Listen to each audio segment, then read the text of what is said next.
Hey everyone, this is Grant Evans, your favorite Utah realtor. Today I want to talk to those celebrities or professional athletes that are thinking of moving to Utah and depending on which city they want to move to. If this is your first time to the channel, make sure to press that like and subscribe button for all things Utah real estate.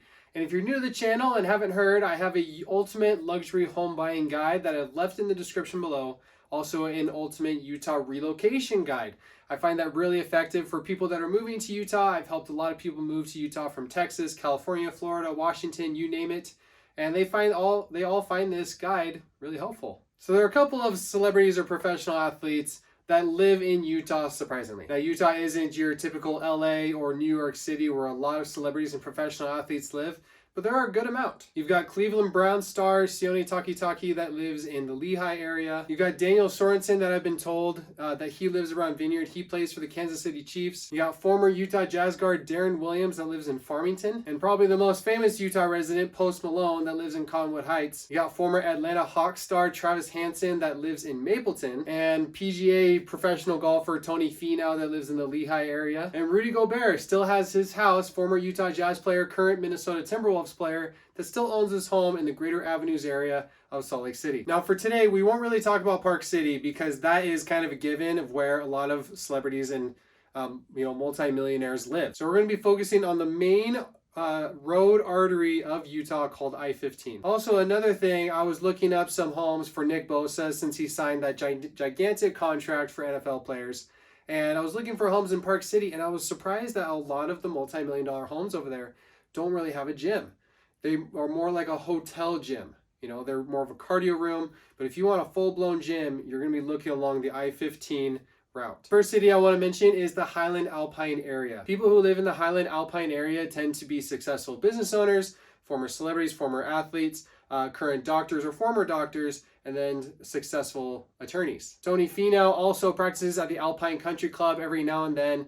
I have a friend who is a golfer that sometimes sees him during Ladies' Day because it's the golf course usually less busy and it gives him time to practice while also maintaining his privacy. The Highland Alpine area is absolutely beautiful with full of custom homes that are very established, and so you've got a lot of trees. It's tucked on the corner of the mountain between Salt Lake County, and Utah County. Now, the average price of a home in Highland is going to be about $913,000, with an average square footage of the home being about 4,000. Alpine is a little bit more expensive and more luxurious. It has an average price of about $1.4 million for a home, and the average square footage of that is about 4,600 square feet. Highland and Alpine have a reputation of where a lot of successful people desire to live in the future. A lot of former successful BYU alumni tend to make this their ultimate destination to live in Utah. I coach track and field at the high school where Highland and Alpine boundaries are at Lone Peak High School. And all the kids are really nice. They're really dedicated. They have a really strong work ethic. They're great individuals. Lone Peak is really known for its academics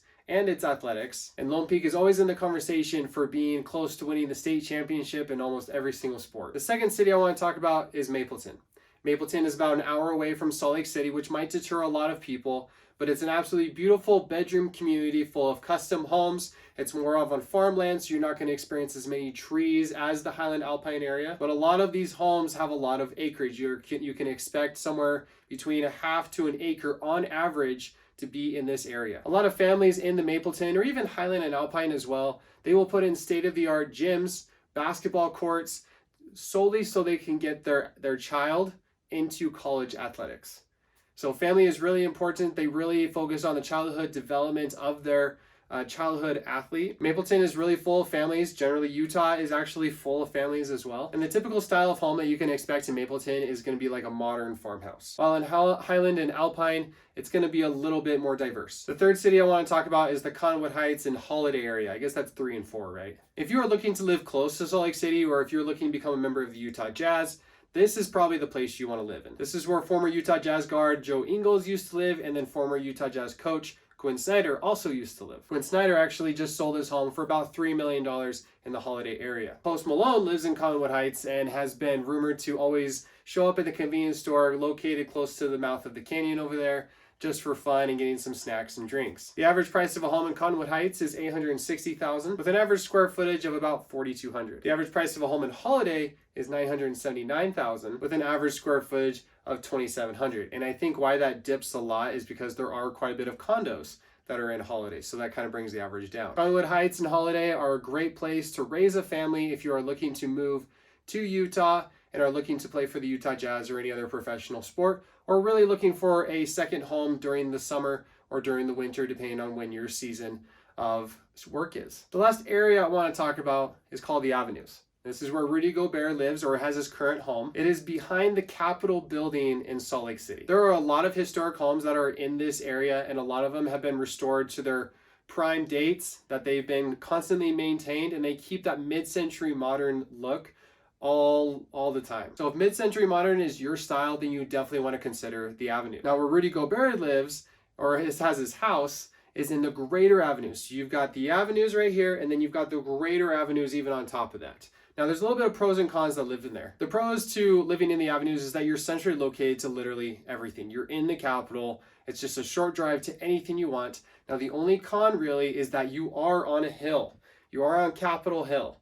And so during the winter, you want to make sure you have good snow tires and maybe consider getting all-wheel drive, because if this road is icy, you don't want to slip down that hill. So that's something to be aware of. I recommend always coming to Utah during the winter and experiencing the travel and the living conditions before actually making the jump to say, I want a winter cabin in Utah. Thank you for watching. If you are new to the channel, again, please download the Ultimate Luxury Home Buying Guide that I've left in the description below, and also the Ultimate Utah Relocation Guide that I've also left in the description below. If you have any questions or concerns, you can always email me, which I've also left in the description below. Thanks for watching.